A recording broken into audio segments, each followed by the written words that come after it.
Hello, everyone. Good afternoon, good evening, good morning, wherever in the world you are, and welcome to another fantastic edition of Cocktails and Conversation, the place where you can spend an hour with a few libations and plenty of history from our mixologist, Mark Tuberty, and of course, lots of conversation with some fantastic guests. Brittany Urton in Del Mar, where we have a massive weekend. Mark will touch on that in just a bit. Yeah. Mark Tuberty in his Brooklyn Brick area. And we're missing one-third of the Three Musketeers here on Cocktails and Conversation. Unfortunately, Nick Luck will not be able to join us tonight. Very busy guy dealing with, all the racing at York. So we will miss him and hopefully have him back soon. Maybe in another country, Mark? I'm not sure. We'll see. Yeah, he's again, I keep saying like Carmen Sandiego, he kind of hops around the globe, sort of gracing different countries with his wit, but which we will be missing tonight. But, I'll try to get my vocabulary up there and fill in the best that I can. But I think we have a great show coming up too. So it's going to be awesome. Mark, I'm not even going to try. If I tried to be Nick Luck, I would crash and burn quickly. So all we can do is be us. And a big thank you to everyone who's slowly trickling in here. Dorian Dickinson, welcome back to another exciting Hump Day Cocktails and Conversation. We have Daniel Thomas, Pagine Thornton, Lenora Davenport. Gang is all here. So thank you guys for tuning in, because you're right. We have a really fun show ahead. But last week, when we were talking about, we had obviously Nick Luck in Spain, but there was some girl power at Saratoga, Mark. The 4-star Dave was a win and you're in for the Breeders' Cup, and Got Stormy won the 4-star Dave for a second time, becoming the only female again to win that race. It's truly incredible. Absolutely amazing. Yeah, it's such an amazing performance. And it's so great to see that represented in that way too. Mm-hmm. So yeah, super, super excited. Yeah. How have things been in your world, Mark? What's the latest in the past week? It has been a busy week. I just started a part-time bartending job, actually behind a real bar again. So I'm kind of getting myself assimilated. It's actually at a very cool restaurant called Westlight. It's at the top of the Williamdale Hotel in Williamsburg. It has gorgeous views of the city. It's even it's such an interesting place. We have a red-tailed hawk that actually comes and perches on the top of the restaurant once every 2 weeks or so. So on my first day, I have to show you a picture. On my first day there, we had this gigantic hawk that was just hanging out with us. But it's such a cool place, lots of cocktails on tap. So it's getting me kind of back in the physical swing of things as far as bartending. So were there any, I don't want to say any sort of learning curves, but adjustments in actually going back to work behind a bar in front of, live people? Absolutely. Yeah. Mentally I'm there, but physically my body had to wake up after a year and a half of kind of taking it easy here at the house with my virtual bar.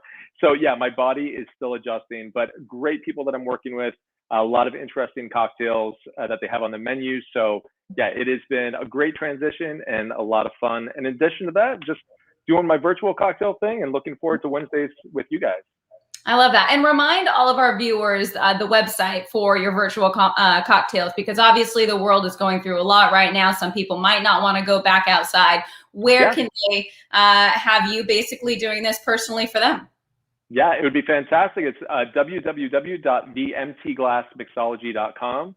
So a little nod to Mark Tuberty there, the MC Glass. Yeah, a lot of fun virtual seminars, consulting, basically anything related to geeky cocktail stuff. I'm there for it. So speaking of geeky cocktails, I love all the history that you give us. What cocktail will we be making later on today at the end of the show? This is one of those drinks that I had to actually double check that I hadn't done it before, because it seems like we should have at this point. We're 2 or 3 seasons in, depending on how you count it, but we're making a classic daiquiri. And this is one of those drinks, kind of, continuing our tour of the tropics. We did the pina colada last week. It's one of those drinks that's often misunderstood. People think that it's an overly sweet concoction of kind of pre-made mixes, but we're going to trace back to the origins of the daiquiri and explore it in its simplest form. It's a beautiful, beautiful drink. Oh, I love it. I can't wait. I will say that is one of my favorites. Not much of a pina colada girl, but strawberry daiquiri, yes, 100%. So this weekend, Del Mar, I mean, if I seem frazzled, it's because I am. It's one of the biggest weekends we have here in San Diego. Del Mar's signature race is coming up this weekend, the $1 million TVG Pacific Classic. That's a win and you're in for the Longines Breeders Cup Classic, you know, the creme de la creme of the Breeders' Cup. So a lot's been going on this far. We had the post position draw yesterday at the Brigantine, 9 horses in total. I mean, Mark, it's going to be a big one down here. Yeah. No, I'm super excited to watch it over the weekend. And of course, you've got the up close in action. You're going to be keeping all of us informed and our viewers as well. So it's an exciting weekend coming up with races as we kind of make our way towards Breeders' Cup, because we're already midway through August. I think we're going to blink our eyes and it's going to be upon us. Don't say that already. How are we already in August? Well, for a man that knows something about winning, not just the TVG Pacific Classic, but also the Breeders' Cup Classic, I am so excited, and I don't know why it's taken us this long to get him on the show. Welcome in owner Kosta Hronis, who has done so much for the sport, not just on the track with the horses, but backside workers as well. It's just a completely philanthropic man and just a true joy to speak to. So if he is with us, let's bring in Kosta Hronis. Kosta, how are you? So much for joining us. This has to be the trophy room, right? Just give us a little tour of what's behind you. Only on the show because of Accelerate and his Breeders' Cup win. And I know that was Mark's first trip to the Breeders' Cup. So I figured if I'm going to be on the show for Breeders' Cup, I might as well be at the Breeders' Cup area of the house. That is quite the trophy. Kosta, for those that don't know, you are, I'm guessing, are you up in Delano right now? Yeah, we're right in the middle of grape harvest. So this is where I'm at all during the week until I get to escape for a few moments to go see a horse race. So Kosta frequents the racetrack, but yes, spends most of his time up north. How near are you to Bakersfield? How near are the farms there? About 20 minutes to Bakersfield. We actually farm on both sides of Bakersfield, so I'm through that town quite a bit. So grape and citrus farm. I don't even know if I know this about you. How did you and your family fall into that? My dad and his dad farmed in Lancaster and then decided to come to the valley because they wanted to grow other crops, because Lancaster was pretty much alfalfa and wheat and cotton, and they wanted to grow vegetables and do some other things. So they drove over the grapevine and we landed in Delano. That's awesome. You know, Kosta, I was checking out the website, and in addition to the beautiful grapes that you grow, you do a number of different oranges as well, all different types of citrus. But I was also very impressed because you have such a commitment to sustainability and really great, responsible practices that you use throughout the farm. I don't know if you want to talk to that, but for me, that was so great to read, and I was so impressed by that. Yeah, I think that's really natural to a farmer. I think, us being good with nature and returning, everything we can back, that we owe nature to everything we have. So sustainability is a big part of our program here. Awesome. Kosta, were you, when you were a young kid with your brother Pete, were you just always outdoors? Was that something just a part of your life, being amongst nature? Yeah, we didn't. We worked on Saturdays. We didn't get to watch many cartoons growing up, so we always had a job on Saturday. So no matter, and that was at a young age. So yeah, we've always been on the farm. Brother Pete and I, we'd go out and we'd irrigate or check things out for go make records for Dad, and just travel our way around the ranch on our little motorcycles because we didn't have a driver's license yet. So but yeah, we started at a very, very young age and appreciated the farm and growing up. And yeah, we were outside. We didn't have a Nintendo. We just we spent all of our time outside. Honestly, I feel like some of us need to get back to that, right? I mean, I've got my phone in my hand 24/7. I actually did play video games as a little kid. We all need to get out more, don't we? I mean, just enjoy what's outside. My son's raising his kids up on he's up in the mountains about 20 minutes away from here. But yeah, they're on the farm. They have chickens and cows and all kinds of animals. So he's bringing them up old school. So it's kind of nice to see, because that's kind of his roots here at Delano. Wow. I love that. So I know that your company is a family affair. So who all works with you on the farm besides your brother? So brother Pete runs the sales and marketing, and his son Nick works with him side by side. And then I have what I call my 401k plan in Dimitri. So he helps me manage the ranch part of the operation, and we've got a lot of really good long time people that have worked here with the company, and we owe the whole company growth is owed to them and their efforts to make Hronis successful. Do you see a lot of crossover between that family atmosphere of how you work and also, say, at the backside in the barns and horse racing? Yeah, actually, the barns, there is a lot of intertwined. It seems like the family's all, cousins and uncles. And yeah, you see that's when there's an opening for someone, I know it's somebody's brother or cousin, or it is a family affair back there. And so, yeah, it is nice to see. I've become very appreciative of what it takes to run a backside of a barn. Oh, yeah, I mean, quite a bit. So when you were visiting Santa Anita with your brother and your grandma and grandpa, like, what was that experience like for you? I mean, did you enjoy it? Could you have even imagined years from then that you would be owning champions? Yeah, no, we never thought about that. Just we'd go to the track. We loved the track and we enjoyed it. We got to bet $1 to win on one horse, for each race. So we had a lot of fun with that. But that was all about the race. And I guess after that, Brother Pete and I would go visit. We'd go to Santa Anita on the weekend sometimes. And again, it was all about handicapping and the races. And it wasn't until we actually got involved did we have any idea what was involved in everything that it takes to be part of the horse racing industry. Yeah, I mean, there are so many aspects of it. So at what point in time did you decide, yeah, this is something that we want to do? Let's start on. It was 2010, and we were just sitting in the box one Saturday, and I turned to Pete and I said, I think we should claim a racehorse. And he said, no. He said, you're crazy. We don't know what we're doing. We don't know anything about it. I said, yeah, I think we can do this. And so he had enough confidence in the conversation that, it was funny because our usher that knew us really well, because we had come, through the years, even when we were too young to bet, we were driving to Santa Anita and watching the horse races. But he was so funny because he's like, don't tell anybody. Don't say a thing. I'm going to have an appointment for you next weekend. So we came back the following weekend, and he goes, okay, between race 4 and 7, I'm going to take you down to introduce you to John Sadler. And Brother Pete and I looked at each other and said, yeah, there's no way. There's no way John Sadler is going to have time to mess with two boys from the valley that want to claim a horse. So, but we went down, we had a little conversation. I think because we had some Pasadena connections, and John was Mr. Pasadena, he had a little place for us, and we went in. And I remember at the end of 2010, we had 3 horses, and it was like, wow, what are we going to do now? We're up to 3 horses. And from that, it's just kind of snowballed into where it's at today. But that's kind of how we kind of fell into it. We just kind of fell in love. A lot of credit to Lady of Shamrock. She's the one that made us believe that you didn't have to spend millions and millions of dollars to be in this business. You could just have a regular little filly that could put you on the map, and then we just continue to reinvest and grow from there. So we owe a lot of it to John Sadler and Lady of Shamrock.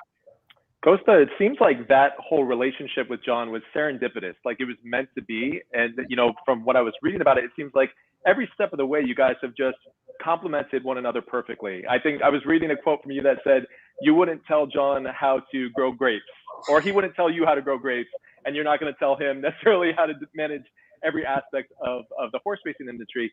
But do you feel that whole connection was your destiny in a sense? It came to be in its own way.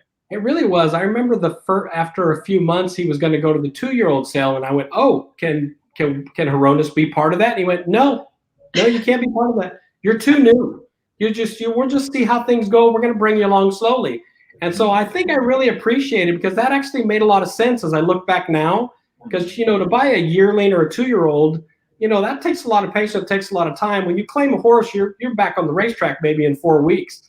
So I think he really just, I guess he liked us, and he just wanted to make sure we were happy. And I think he's seen a lot of people jump in and out and just didn't want to go through that, because it'd be difficult at that point if you overinvest up front and then all of a sudden you just change your mind. So I think he just wanted to bring us along slow, crawl before you walk.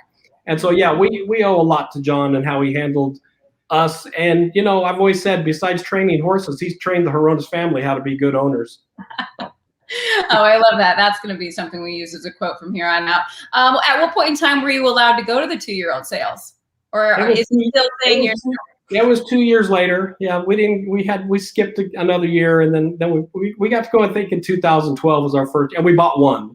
But other than that, we were just claiming horses. We did a couple private purchases, and then, like I said, we got Lady of Shamrock, and I think at that point we just believed, like, yeah, okay, this we can actually be part of this, and again, it's just kind of grown little by little by little, but to where the Hronis Racing Stables is today.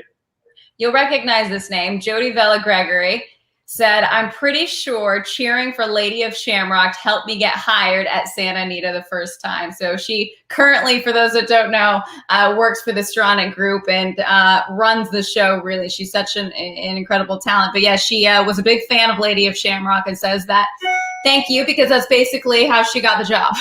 Oh, that's great. That's so nice. I didn't know that, but that's awesome. She's a great person, and yeah, we follow her, and we always wish her the best. She's terrific. So back when you turned to your brother and said, let's claim a horse, I mean, how long did it really take to convince him to jump on board? Right away. I mean, we've always kind of, we're not only brothers, we're best friends, and we do everything together. So he was all in, because I was in, he was in. It just didn't matter at that point. He's I remember when my sisters left for college, there was an extra bedroom, and our parents said, okay, one of you guys can go in that room, one of you can stay in this room. And it's just like, we looked at each other and said, can we just stay together? We don't want to go over there. We've been best friends forever. And he believed in the process, and it's worked out well. And so, yeah, it didn't take him long to get on board. I would imagine that the feelings of nostalgia that you must have with him now, being in the position, in the horse racing industry that you are, maybe thinking back to those weekends when you guys were kids and just going there for a little break from all the farming and the work that you were doing. No, that's for sure. We don't golf or fish or hunt. We just we really didn't have any hobbies. We just worked a lot. We lost our father at a young age, so we took over the farm probably a lot sooner than we should. So, but yeah, I'm going to say that the racetrack has been the first thing in our lives that can drag us away from the farm for a day or a half a day or a few hours, and then come right back and go to work, because this is what we do. This is our bread and butter. What was it for you, though, Kosta, that made you really fall in love with the sport? Because you speak about it with such fondness. I always really admired the beauty of the horses and the racetrack. I remember when I was little, before I could do my homework, or before I could get the newspaper, I'd have to do my homework. I was in my mom's office at the house, and I'd always get the LA Times and look at the entries. And, we didn't have internet or anything. We couldn't really have any information, but I would circle names, and then the next day be able to see the results. So just during the week when we weren't down there. And then I think when I turned 16, had a driver's license, I think the first thing I did was drive over the Ridge Route and go to Santa Anita Racetrack. Couldn't bet, but just to go there and watch it, and actually walk all the way down next to the starting gate. And that was just, hear that gate open and hear those horses rumble, especially when they come around to finish. It was, there was just something about it. I don't know. I fell in love with it at a pretty young age. So I feel really blessed that at this point in my life, I can be involved in it. How do you feel that relationship that you have to the sport has changed over the years, now that you're involved in it the way that you are? Yeah, you're much more appreciative now of all it takes to get a horse to the racetrack and to keep them healthy, and to do things smart. All the effort from the groom. I mean, the groom and the horse have such a relationship that can't be replaced or copied. Those are the things that you really start to understand when you go watch a workout, and you go back to the barn and you see all the effort that's involved in these horses and keeping them healthy. And I didn't know horses had dentists. That was something you don't realize that when you're in the stands, or massage therapists, but they do. And, and all the people that put the shoes on and everything, and how everyone's treated differently. And it's an art. It really is. And John's done a good job teaching us, and patience has been great. I think Accelerate's a great example. Wasn't ready to race at 2. I think it was May of his 3-year-old year before he even got on the racetrack. So Catalina Cruiser was late as a 3-year-old. but those things worked out for us just because we didn't push. And I'm glad John has the same. Oh, I guess we have that philosophy because it's John's philosophy, because he teaches us. So, just to be very patient and let them come along at their pace, and let them be who they're going to be. So I guess that's the biggest thing that we've learned. Yeah, it's, you mentioned if somebody comes up to me and says, well, what's a life like for a horse on the backside? And you're absolutely right. They are treated better than you and I, the dentists and the acupuncturists and the farriers and everything. So I've always said people need to visit the track and go visit the backside if they can. I know it's been challenging the past few years, but just to see how incredible it is in that relationship between horse and human, the grooms especially. They're professional athletes. I don't think people realize that. They work out every day. They don't know when it's Christmas. They have to work out. Keeps them healthy. They can't sit around the barn. That's not good for a horse. So yeah, all those things that you start to really appreciate as you start to learn more about the business. Now, you mentioned Accelerate, and of course, we have the $1 million TVG Pacific Classic coming up this weekend. I remember one day in particular with Accelerate, and it was actually the San Diego handicap. I interviewed you right before the race, and you said something along the lines of, we'll see you in the winner's circle. Mind you, if anyone remembers who he was running against that day, it was Arrogate, Dubai World Cup winner, correct?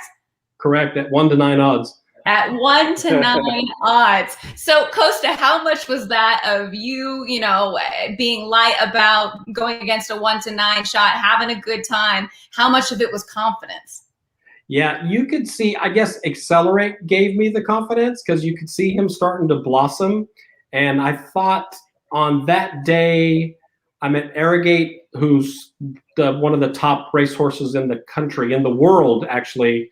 For him to make his first race back after traveling from Dubai at Del Mar, I just thought if there was ever a time to take a shot, this was it. And I felt really, really confident going in. And that was a fun little prediction that even if I was wrong, I guess it was not that bad because, okay, we lost Arrogate. But yeah, it was. I remember telling you that, and that was dancing my way down to the winner's circle on that San Diego handicap. For those that don't know, and that was a grade 2, but it was the grade 1 Greek jig that we got in the TVG Pacific Classic. We're gonna try and bring up that race. But for you, Kosta, what was that moment like, having gone from the 3 horses claimed thanks to the usher in the box and your grandparents bringing you there? Fast forward to 2018 and winning Del Mar's most prestigious race. Yeah, that was really, I was so excited. And then the aftermath, even after the race and having to go upstairs with Joe Harper to the press conference and stuff, it was just things that I'd never really experienced or even thought about. What a big event that was and what a big deal winning that race was. But yeah, we were so thrilled and so happy. And, we love running in California. We kind of get, people talk about us a little bit because we don't go to Saratoga. We run a few out of town races, but we're California guys. We're busy on the ranch. It's tough to get across the country sometimes. So we prefer to run here all the time. To win the TVG Pacific Classic, that's just that's the pinnacle of our career. And then to finish it up with the Breeders' Cup was just, that was a breathtaking wow moment, just once in a lifetime. I guess the Breeders' Cup Classic to me is winning the Super Bowl within the World Series, because that day is just one after another, just champion after champion. How would you, we're going to take a look at Accelerate in the TVG Pacific Classic. At this point in time, if you can see the video, did you just think he was home free? I mean, was there a sigh of relief at that point? No, I was actually I couldn't believe what I was watching, and I'm listening to Trevor, and when he said he sprouted wings, it was a lot. That was I guess the largest margin of victory for the Pacific Classic, and I was just, it was just a breathtaking event, and Rosario's first time on him because Victor had gotten injured. So everything just came together, and the horse ran the way it was supposed to. And again, credit to John Sadler and his team and everybody in the backside, his groom Alex, that made all this happen and made this made this a successful journey for the Hronis family. Yeah, Kosta, you have such a beautiful way of just being grateful for all of these things that have happened, I guess, over the last decade or so. Are you someone that also thinks 10 years out, where do I want to be with this? Or are you kind of taking it day by day, or how does that go? I think I used to be as I was younger. I guess as you get older, you just become more appreciative of day by day, and just, I guess we look more short term. But yeah, and I guess that's just our upbringing, and being on a ranch that takes a lot of people involved, and irrigators and tractor drivers and the people in the crew that harvest the grapes, and you see all the things that are involved to make this successful. So yeah, from everybody that's, we have about 2,000 people harvesting today. So, and everyone's greatly appreciated, and without them, we couldn't do what we're doing. I mean, that's what's made it all a success. So yeah, it rolls all the way back to the foundation of what it takes to make this all happen here in the company. How much, Kosta, does your work life cross over with the horse racing life? Does everyone on the farm know about your horses and the success you've had? Do they watch it all? It's kind of a running joke because I pretend no one knows.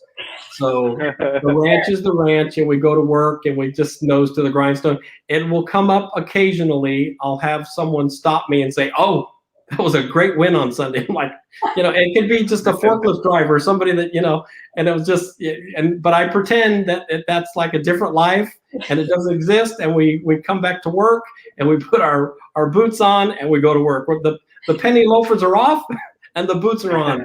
So we don't really talk about it much. A little bit now and then, I'll have a weak moment. We'll talk about a big race that's coming up, and or one that just passed, and there might be some small discussion, but we don't really talk about it a whole lot. But I do, if like on a Thursday, if I can't be there, I will turn the TV on, and sometimes I get busted in the office. Hey, boss, what are you watching? Exactly. Or they'll hear me screaming. Yeah, right? So does that mean I can't ask you about grapes at the track? Sure. No. Oh, yeah, no, I'll talk about grapes anytime. That's what I do. Oh, I love it. Well, you mentioned the big race, and the Breeders' Cup Classic, Churchill Downs 2018, as Mark mentioned, his first time there. You've got the favorite. You've got a horse that everyone is putting their eyes on. What was that day as a whole like for you, for John, your family? Yeah, that was when you say for John, I guess that was what our target was, just to get John Sadler his Breeders' Cup. So I think the day was really based on that. I think everything else became secondary for us as a family. We just appreciated John so much. So to get John the Breeders' Cup, that was our focus that day. So that was a special day. That was nice. It was nice to see that all come together for him. Let's watch it again. How about that? Oh, I always cry. Into the stretch, and it accelerate, and on the inside, Mendelssohn Thundersnow roaring up between those two as they arrive at the 8 pole. Then Yoshida, Axelrod, Ganavera's closing in late.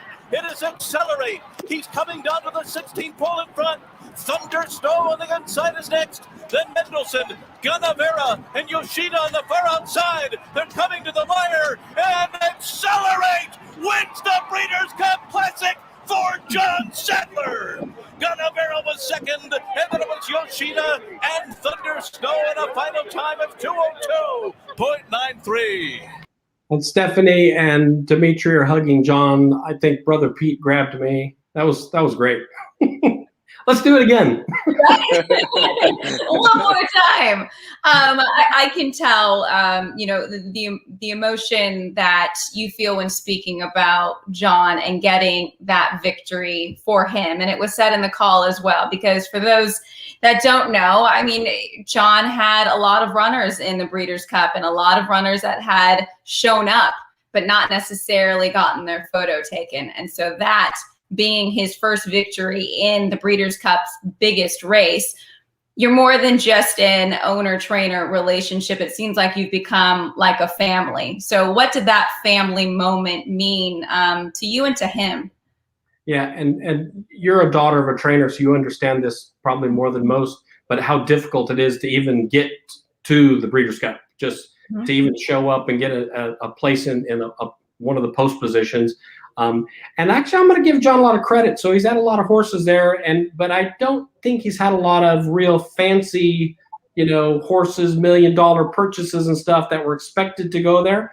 I got to give him credit for maybe taking the middle of the road to the upper middle and turning them into a Breeders' Cup horse. So maybe we run third, maybe run fourth or fifth, but credit where credit's due. Him and the barn, they've really done magical things with horses that I think they've trained them up, to that level. And I know you understand that. So, but yeah, for the family, for John, yeah, that was a special time, a special moment. That the whole event there and the getting the Longines watches was just like, it's something you watch on TV, but you're never in, but we were in it. So that was pretty cool. And, I just remember the dinner after. John was, he was pretty high, and so was the whole family was. We were all really happy for everything that had happened. We're, again, very blessed that we were in that situation, and things turned out. We ran the Kentucky Derby this year, and the horse didn't run, and those things happen. So to have Accelerate's career end the way it did, that was, again, that was truly a blessing. We're very fortunate that everything came together that day for him. Off to produce some wonderful babies, I'm sure. You talk about Rock Your World, your first Kentucky Derby starter, and I know it didn't unfold as you all had hoped. I mean, pretty much the race was over the moment it started. But you seem to handle the down moments, the tough moments, as well as anybody I've seen. How do you manage those emotions in this sport? You have to. You just gotta. I think John's always said, just don't get too high on the highs and don't get too low with the lows, and we're very fortunate. We have enough horses now where it doesn't last very long because you're back in the paddock saddling the next horse, the next day or something. So yeah, that's okay. I mean, you know what? Those are things. The horses can't read the racing form. They don't know their odds. It just if it's not their day, or they don't break good, or they get bumped and they don't really, these things happen, and it's nobody's fault. And you hope the horse comes back to the barn healthy, and he bounces back out, and he goes back out and trains, and you get him back on the racetrack again. So yeah, I guess we've just learned that with experience. Yeah, here to that. We're going to do a rapid fire questions with you in just a bit, but you have so many horses there wasn't enough time to discuss all of them. You had mentioned Lady of Shamrock, but do you have a favorite horse, a favorite moment? Is there one in particular that stands out amongst the 11 years, I guess, you've been in this sport? Yeah, I'm going to go back to Lady of Shamrock because that's her 3-year-old filly career running at Santa Anita, Hollywood, and Del Mar. And she just kept winning, and we just didn't know what that was all about. That was new to us. So, and she just keeps winning stake after stake, and that was those were like new, exciting moments when you're in the paddock and you're the favorite, and everybody's looking at you, and that was a first for us. So, we had gone from the little claimers to the private purchase, and she wasn't an expensive horse, but she was a nice horse. And yeah, and I think it really made us believe. We became believers that, okay, we can find nice horses and we can do this. So that's what really got us going and making us, continue to reinvest and let the barn grow. That's what gave you the confidence to say, I'll see you in the winner's circle over time. Yeah, actually Accelerate gave me the confidence for that, but you're right. Yeah, that's yeah. And I knew I could joke with Brittany and get away with it. Oh yeah, I pay attention to these things now. I'm like, it's not way say that to me. I have to bring up one in particular because she was one of my favorites, and there was a throwdown battle at Del Mar in one particular race of a horse that you owned, pulling the upset once again. I think the Hronises like to do this. Stellar Winds versus Beholder. I hope we got this sound full because they made it a race for the ages. They really did. Race, remember, these are two class horses, and neither one of them is going to give an inch. Stellar Wind on the outside has taken a little advantage, but Beholder's far from done. Here she comes back again. Beholder and Stellar Wind. What a horse race. These two nose and nose to the wire. Beholder on the inside, Stellar Wind on the outer. Stellar Wind's going to beat her. Stellar Wind has won the Clementine Hirsch under Victor Espinosa. Beholder a very game second. Then Divina Comedia off the road, and the Dream was last. Costa, what did you make of that battle?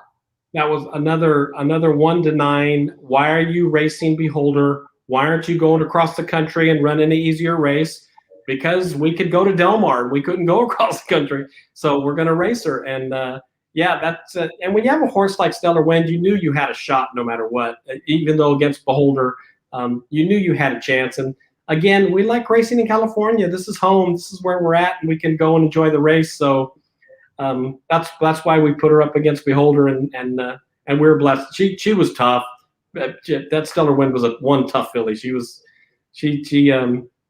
really she had some bad luck in the big Breeders' Cup races back to back, and that just, again, that happens. She ran poor that day, and for whatever reason. But yeah, we're really proud of her, and she's done really well for herself. And I'm just getting this news literally as we are speaking. Spendthrift Farm, and I announce it because I think, Costa, you could probably say some very nice things.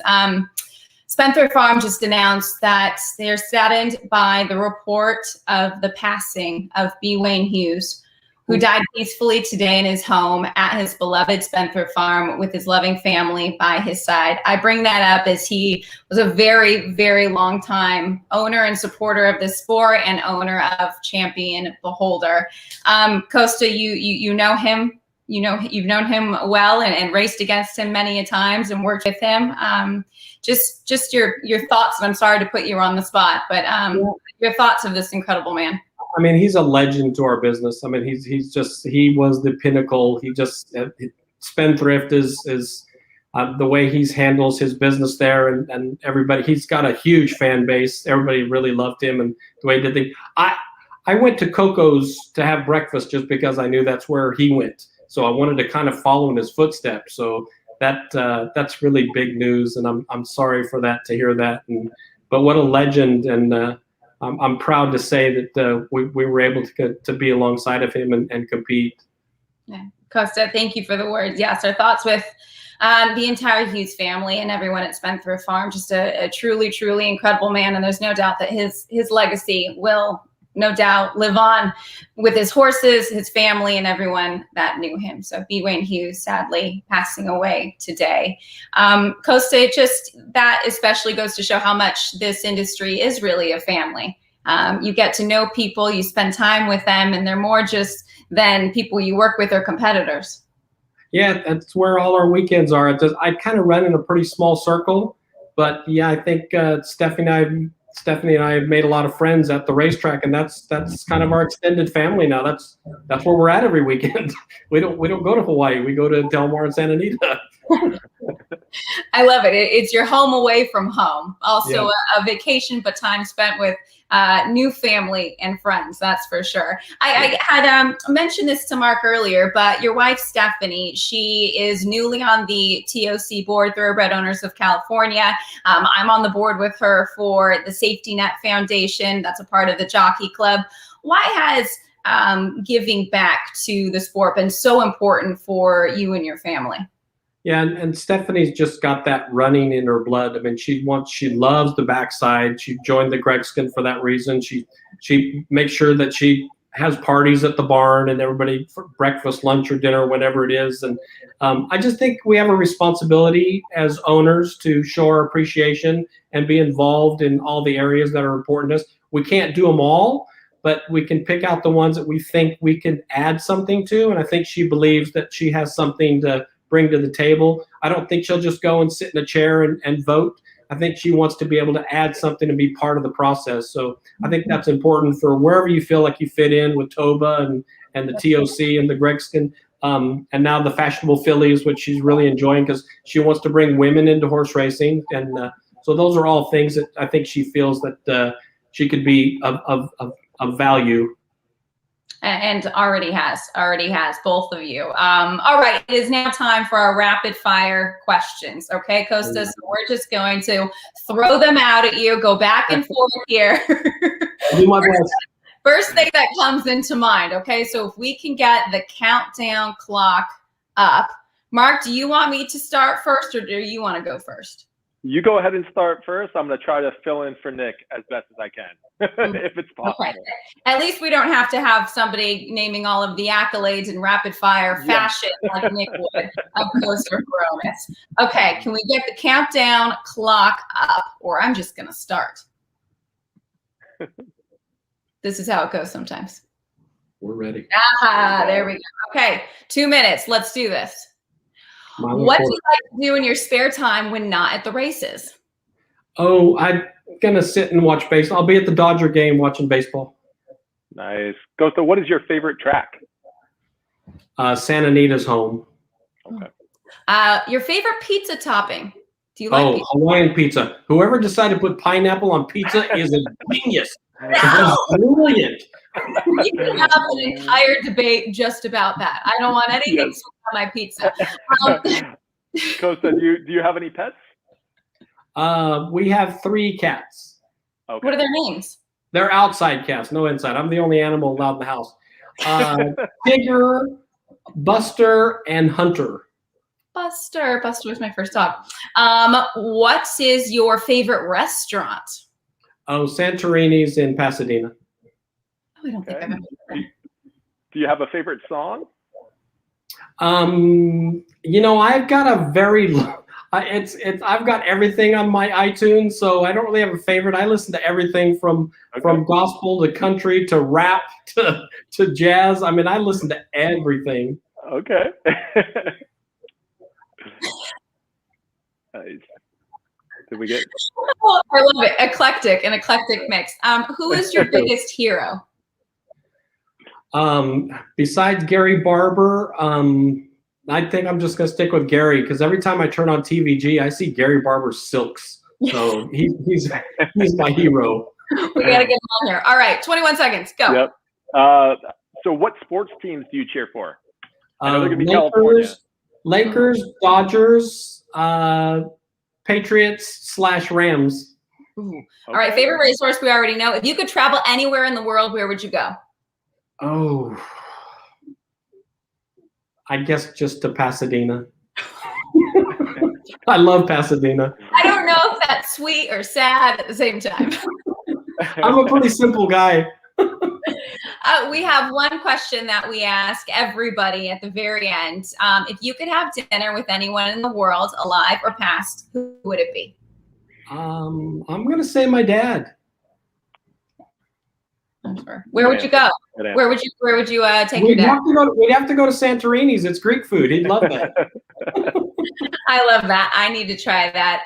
Kosta, we've taken up so much of your time today. Get back out to the citrus and grapes. Can't thank you enough, not just for joining us, but everything that you have done for this sport. You are tried and true. You love your horses. You are so great to the media. Thank you, thank you, thank you. It was an honor and a pleasure, and thank you very much. Your words are very kind. Thank you. Kosta, and thank you so much. Such a pleasure. Didn't even get to Tripoli and the TVG Pacific Classic coming up on this Saturday. Kosta, I'll see you at Del Mar in a few. See you there. Thank you. Awesome stuff. Kosta Hronis, he and his brother Pete, the Hronis brothers. You'll recognize their silks when you see him out there at the track. Yes, they are going for another TVG Pacific Classic. They also won with Higher Power. I mean, he just has a lot of horses, Mark. We couldn't cover them all. That's it, and it's so amazing to think back to when he had 3, right? And he thought, well, how is it going to get bigger than this? And just look at what they're doing now. And with such humility and in that moment, sort of experiencing it all, soaking it up, what occurred to me is that he went from a spectator as a child to a participant now to someone that's also giving back to the sport. So it's a beautiful story, I think. Mm-hmm. It is. And I think it goes to show that, if you have an interest in the sport and you want to be involved, there is a way.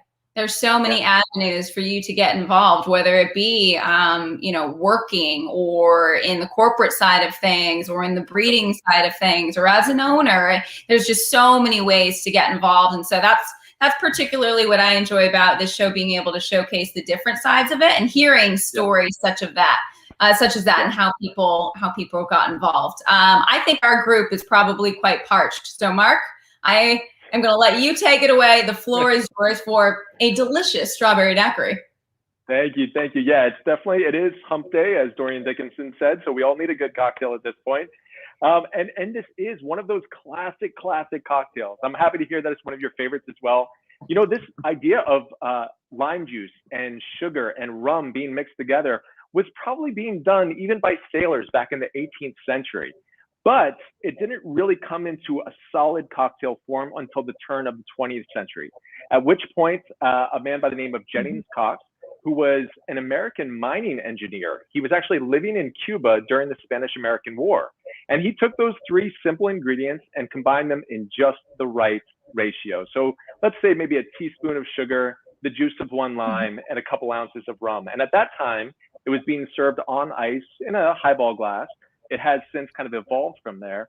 But, you know, quickly this cocktail spread to the States and really took the world by storm. So much so that we have some pretty famous names who have adopted the daiquiri as their favorite cocktail. President John F. Kennedy, Ernest Hemingway, who we've mentioned in the past, he liked his daiquiris so much that because he had to cut back on his sugar, he didn't want to quit drinking the daiquiris, so he came up with his own version, the Hemingway daiquiri, which calls for grapefruit juice and maraschino liqueur to kind of cut some of that sweetness. But it is a versatile drink. I want to do that one soon. We're going to do the Hemingway daiquiri, definitely in an episode coming up. But it's a great versatile canvas for improvisation. Of course, one of the best known variations on the classic daiquiri, which by the way gets its name from the mine where Jennings Cox was working. It was called daiquiri. But one of the easiest variations is just add some strawberry to it. Now you can have this shaken, served straight up. You can put it in a blender and do a beautiful frozen version. Actually, my parents do that all the time. They love a frozen strawberry daiquiri. And you could even take the alcohol out of it and you're still going to have a delicious drink. So you don't necessarily need the rum in there. But I think at this point, let's go ahead and add an ounce or two.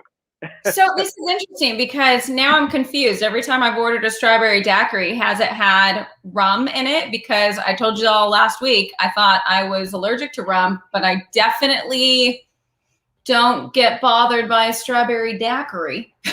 Yeah, so I would definitely look into it. A daiquiri absolutely has to have rum in it, which is why we haven't done that up until this point. You know, the first season we were focusing really on vodka and bourbon cocktails. And if I tried to, you know, slide that past the viewers and say, let's do a vodka-based daiquiri, someone would correct me and say that's just a gimlet. So we really had to wait until now to feature this classic. But yeah, daiquiris always have rum. So I would check into that. Maybe it's certain cocktails or other things that could be causing that sort of reaction for you. But or just stick with the daiquiris, I guess. Why not? Well, as Nick would say, it was, you know, a bad experience I had back in college or something, but I refuse to let that be. It's definitely an allergy. All right, let's see what goes into this. Yeah, let's start making this. So again, the classic daiquiri is very, very simple. It's lime juice, sugar, and rum. But we're going to start with what's going to make this kind of a fun variation, which is about 4 strawberries that we've hulled and halved. So we're taking off the green bit at the end and just cutting them in half so that they fit a little bit more easily into our shaker. And as we so often do on this show, muddle, muddle, muddle, just to release some fresh juice there from the strawberries. So we're gonna do this really until this looks like a loose jam. Our goal here is just to pull out as much of that strawberry juice as we possibly can. You know, I mentioned this is a versatile base cocktail, the daiquiri. So you could do a raspberry daiquiri. You could do a coconut daiquiri if you'd like, a blackberry daiquiri. It's one of those beautiful, simple cocktails that's so easy to kind of impart your own flavors to. Okay, now the lime juice. I always say this, fresh juice is always better. But in the case of a daiquiri, think about every bad daiquiri you've ever had. They probably all had the same thing in common. Yep, too sweet, probably a pre-made mix, lots of preservatives in there. So I'm going to really emphasize this time. Fresh lime juice is the key. It's the cornerstone of a great daiquiri. It's We're like going to do 1 ounce. What's that? Oh, like a bad daiquiri or a bad pina colada is a headache waiting to happen. It's a headache waiting to happen while you're having it, and then also the next day, right? You're dealing with all of that sugar that kind of like hit its way in that pre-made mix. Exactly. So let's do one ounce of the lime juice. Now here's why our fresh daiquiri is going to taste so much better. a daiquiri should be on the tart side, just a little bit. It should not be cloyingly sweet. So when we balance out that lime juice with simple syrup now, we're actually only going to do 3/4 of an ounce of the simple syrup. So you'll notice that that's less than the lime juice. Mm-hmm. So this is why Field said mango daiquiri. Yes, delicious. Mango daiquiri. Maybe we do a dual mango daiquiri and a mango martini episode because I know we've had guests in the past that have loved their mango in their drinks. You know what? We'll bring Chad Brown back and make a mango daiquiri and see how he likes it in comparison to his mango martini. That sounds like it has to happen. Now, in terms of the rum here, you can play it classic and do a light sort of Cuban rum or a Puerto Rican rum, but I actually like using sometimes kind of a high ester pot still Jamaican rum. This is going to impart a little bit more depth to the drink itself, but this is an opportunity for you to use whatever rum you really, really like. And we're going to be doing 2 ounces of it. So it is going to be the star of the show. You're going to get rum first, then that citrus from the fresh lime, a little bit of soft sweetness in the background. But again, our goal here is not for it to be overly sweet. So rum, lime juice, simple syrup, some muddled strawberries. We're good to go. We're going to give this a good shake. And that's pretty much all she wrote for this daiquiri. Now, again, you can do a frozen daiquiri. One thing I would recommend for that is maybe cut up your strawberries the day before and put them into the freezer. Then when you blend that, you're going to have this really, really great smooth consistency, almost like a kind of like a smoothie. So that's a fun trick to impart some flavor. So let's go ahead and give this a good shake.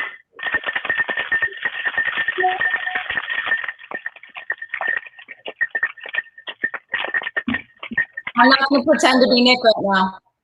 I know. No, I've been very careful not to try too hard to be Nick because you just can't do it. But yeah, you know, we mentioned that. So President John F. Kennedy used to love his daiquiri. I actually heard a rumor or a story saying that he used to have one pretty much every day by the pool in the afternoon. He would have one daiquiri, and I imagine with all the stress of being president, that probably was something that was probably necessary on a daily basis as well. Look at this beautiful red color that we got from the fresh muddled strawberries. Oh, wow. Yep. That's all we had to do to impart that beautiful strawberry flavor. I'm fine. That's not what I was expecting at all, but it looks delicious. Not what you think when you think of a traditional strawberry daiquiri. Yep. And again, this should have a really nice tartness to it. I'm just going to help to work those bits kind of through this strainer here. Again, I'm always a proponent of fine straining drinks where you've had muddled fruits, because all of that clunky, like the fruit solids, you don't necessarily want that in the drink. You just want the juice itself, which we have this beautiful red hued daiquiri here. Let's garnish with a lime wheel. Cut that in half and cut down again so that we have this really nice fresh wheel. And make sure you put a little slit in there too, so that you can hang this on the side of the glass. So kind of like this, and then hang that right there. This is a fresh strawberry daiquiri, absolutely going to hit a little different than that pre-made stuff that you buy on the supermarket shelf. But this is the way to go right here. Cheers, Brittany. Less of a hangover. Cheers, guys. Yes, absolutely. Cheers. Oh, that looks delicious. How's it taste? Oh, so good. So good. Perfect balance. The strawberry comes up first. Again, it's a little tart, and then you get the sweetness on the back end, but not cloyingly sweet.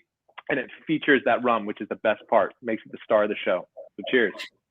I'm laughing because Dorian Dickinson says already on our third. I mean, how many of those could you actually drink without hitting the floor?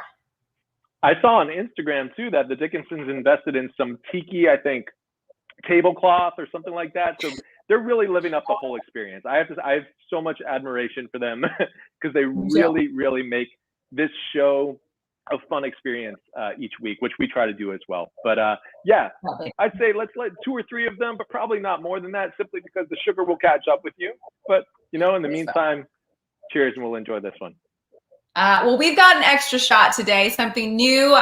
If viewers have been with us, they'll see that we've done it the the past couple of weeks, really a short moment for us to highlight some unsung heroes in the sport and let you know that there are ways that you can get involved. So it was my turn today to bring up an unsung hero for my extra shot, and I really wanted to focus on Aftercare. We talk about, and especially today, the care that these thoroughbreds are given when they're at the races. Well, that care is no different once they are retired. So New Vocations is one of the largest thoroughbred aftercare facilities in the nation. They have multiple facilities across the nation, and their thought process is rehab, retrain, and rehome. And full disclosure, I'm a board member on New Vocations, and that's purely because I love what they're doing for not just thoroughbred athletes, but the standard bred athletes as well. Taking them in once their careers are done. They say that the finish line is just the beginning. How wonderful of a motto is that, Mark? I love that. That's fantastic. And it's so true, too. They have I so want many an athlete. Oh, yeah, I want to watch this. I want a partner. I want a competitor. I want a companion. I want a project. I want to learn. I want to watch him blossom. I want to offer purpose. I want to see him succeed. I want his history and his future. I want to be a safety net. I want a thoroughbred. Adopt potential and write your own success story at newvocations.org. So if you would like to get involved, newvocations.org/donate is where you could go to support this organization. What I found pretty remarkable is during the pandemic last year, I believe around April, when we know it was a very hard time for a lot of people, discretionary income is not something most had, and there was a concern for retired thoroughbreds. Would they be able to be placed into homes? They shot a video of a barn on their facility completely empty. And what that meant was every single horse within that barn had been adopted. So wow.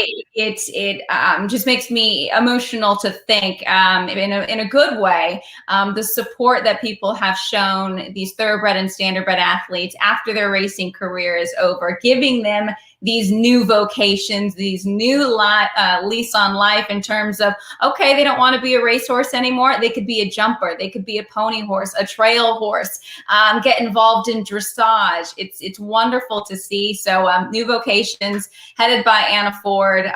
Well done to all of them that work there. newvocations.org/donate if you would like to get involved. It's just really a great aftercare facility. Wow. What a great cause. It's amazing. Yeah.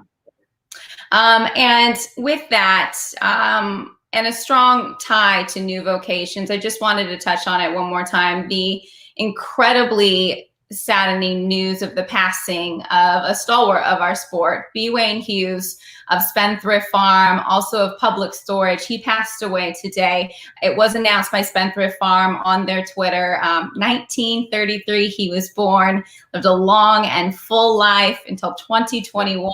He thoroughly enjoyed his horses, such champions as Beholder, and got his very first Breeders' Cup Classic victory last year in Authentic and was in the winner's circle to enjoy it all. So I can say personally, he will sorely be missed. That smile will be missed, and his true joy and love for the sport will be missed, but there's no doubt about it, his legacy will live on. So my thoughts with his wife, Patty, his daughter, Tammy, his son-in-law, Eric, and everyone at the Spendthrift Farm, because they truly are a family there. So B. Wayne Hughes, thank you for everything you have done, and your memory and legacy will live on.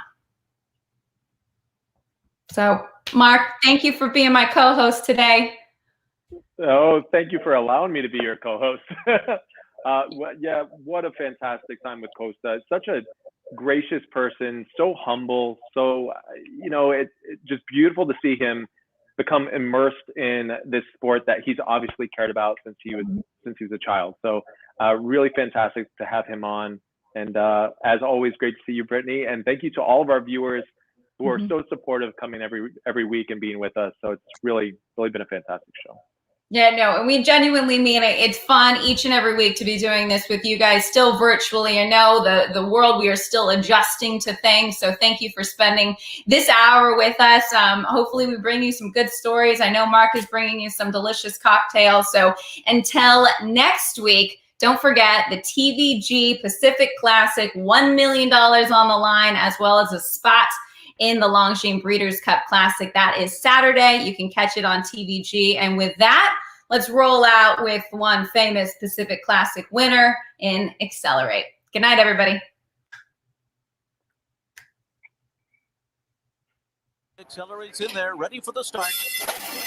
They're off. In the Breeders' Cup Classic, Lone Sailor was off to a slow beginning, and Mendelssohn is sent out of there by Ryan Moore to grab the lead. McKinsey is close to, and as is Thundersnows, down on the inside. Then it's West Coast. Accelerate will be fifth in the early stages, and now he's going to come to the inside to save a little bit of ground, and it's Roaring Lion, followed by Pavel. Mind Your Biscuits, 6 lengths off the lead through a flashy opening quarter mile in 22.68 seconds. Very, very fast for this distance. Catholic Boy is back around 7 lengths off the lead at this stage. Then it's Axelrod, followed by Gunnavera. Yoshida, Discreet Lover, and Lone Sailor at the back of the pack, but the pace could help them as Mendelssohn speeds to the backstretch in front. McKinsey 3/4 of a length off of him. Thundersnow and West Coast are together. They are third and fourth. 46.46 was the half, so the pace has moderated somewhat. A length and a half back to Pavel, who's followed to the outside by Accelerate, the favorite, who's 6 right now. Just poked his head into fifth, and he's 4 lengths off the lead. Roaring Lion is coming under pressure on the inside. Catholic Boy is outside of horses with Mind Your Biscuits, and Axelrod is sent through inside of them. Gunnavera 12 lengths behind at this stage, then Discreet Lover, Yoshida, and the trailer is Lone Sailor 3/4, 110.61. They move into the far turn with Mendelssohn, McKinsey, West Coast, and now Accelerate makes it 4 across the track as they round the far turn. And then it's Thundersnow running in fifth on the inside. Axelrod is 6th outside of them and under a drive. And then it's Pavel. Yoshida still about 7 lengths behind, but he's unwinding and coming wide. And they're into the stretch. And it's Accelerate. And on the inside, Mendelssohn, Thundersnow, roaring up between those two as they arrive at the 8th pole. Then Yoshida, Axelrod. Gunnavera's closing in late. It is Accelerate. He's coming down to the 16th pole in front. Thundersnow on the inside is next. Then Mendelssohn, Gunnavera, and Yoshida on the far outside. They're coming to the wire. And Accelerate